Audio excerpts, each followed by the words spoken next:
Hello दर्शकों, आपका मेरे YouTube चैनल आपकी जीत पर स्वागत है। आज मैं फिर आपको एक गौतम बुद्ध का एक प्रेरणादायक कहानी सुनाने जा रहा हूँ।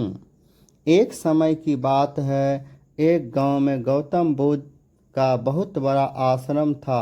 वहाँ पर एक प्रसिद्ध बुद्ध गुरु रहते थे। वहाँ पर उनका एक शिष्य था जो कि बहुत बोलने वाला था। वह हर समय इधर उधर की बातें करता था। जब वह दान लेने के लिए जाता था तो हर घर में से एक नई कहानी लेकर आता था और आश्रम के दूसरे शिष्यों को सुनाता था। वह हर समय एक शिष्य की दूसरे शिष्य से बुराई और चुगली करता था और दूसरों के सामने अच्छा बनने का प्रयास करता रहता था। खुद के मुंह से ही खुद की तारीफ करता रहता था और हमेशा ही खुद को गुरु के सामने सबसे बुद्धिमान और उत्तम साबित करने का प्रयास करता रहता था। वह खुद को सभी शिष्यों से अलग और श्रेष्ठ मानता था। उसका कहना था कि मैं एक अमीर घर का लड़का हूँ। अगर मैं चाहता तो एक आरामदायक और सुविधाओं से भरा जीवन जी सकता था, लेकिन मैं वह सब छोड़कर यहाँ आया क्योंकि मुझे सत्य की खोज करनी है, खुद को जानना है, जीवन को जानना है। इसलिए मेरा त्याग सबसे बड़ा है। एक दिन गुरु ने आश्रम के सभी शिष्यों को बुलाकर कहा, आप सभी को अगले 1 महीने के लिए कोई संकल्प लेना है। इससे आपकी संकल्प शक्ति मजबूत होगी और आप में आत्मा शक्ति का संचार होगा। आप सभी अपने समर्थ के अनुसार कोई भी संकल्प ले सकते हैं और यदि 1 महीने से पूर्व किसी का भी संकल्प टूट जाएगा तो वह अपने दिनचर्या में वापस आ जाएगा।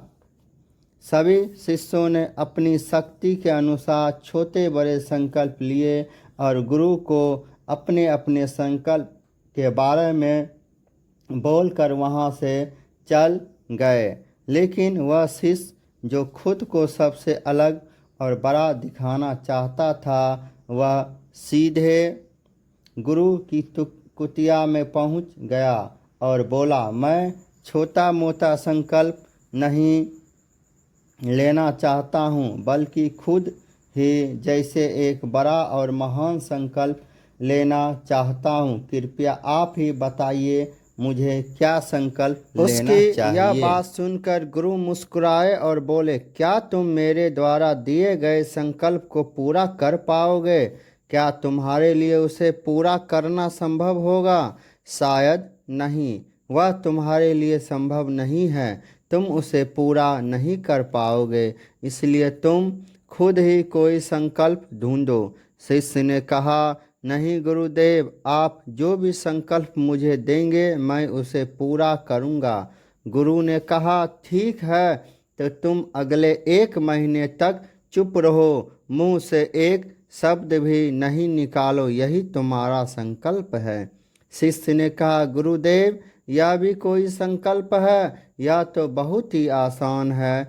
1 महीने तक चुप ही रहना है। आप कोई बड़ा संकल्प दीजिए जो मेरी योग्यता के लायक हो, जिसे पूरा करने में मुझे समस्या हो। गुरु ने कहा, पहले तुम यही संकल्प को तो पूरा करके दिखाओ। शिष्य ने कहा, नहीं गुरुदेव, आप जो भी संकल्प मुझे देंगे मैं उसे पूरा करूँगा। गुरु ने कहा, ठीक है, तो तुम अगले 1 महीने तक चुप रहो, मुंह से एक शब्द भी नहीं निकालो, यही तुम्हारा संकल्प है। शिष्य ने कहा, गुरुदेव, यह भी कोई संकल्प है? तो बहुत ही आसान है। 1 महीने तक चुप ही रहना है। आप कोई बड़ा संकल्प दीजिए जो मेरी योग्यता के लायक हो, जिसे पूरा करने में मुझे समस्या हो। गुरु ने कहा, पहले तुम यही संकल्प को पूरा करके दिखाओ। उसने गुरु के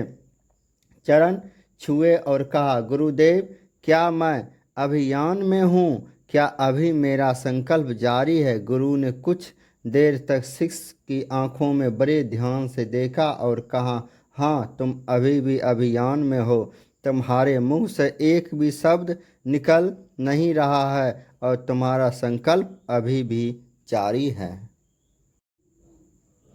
शिष्य ने कहा, गुरुदेव, जब मैं आश्रम से गया तो मुंह से तो चुप था, लेकिन मेरे अंदर बहुत सी आवाज हो रही थी। मन में बहुत से प्रश्न थे और वह बंद नहीं हो रहे थे। तो मैं जंगल में चला गया इस उम्मीद से कि वहाँ मुझे शांति मिलेगी और मेरे मन की बक कम हो जाएगी। लेकिन मैं जितना एकांत में जाता गया, मेरे अंदर की आवाज़ उतनी ही तेज होती गई।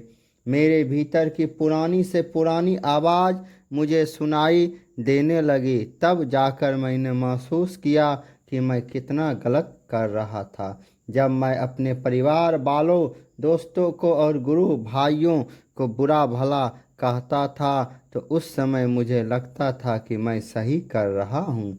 जब मैं गुरु भाइयों की एक दूसरे से चुगली करता था और उनका मजाक बनाता था, तब भी मुझे यही लगता था कि मैं उनसे बेहतर हूँ और मैं सही कर रहा हूँ। लेकिन उस दिन मैंने पहली बार महसूस किया कि मैं कितना गलत बोलता था।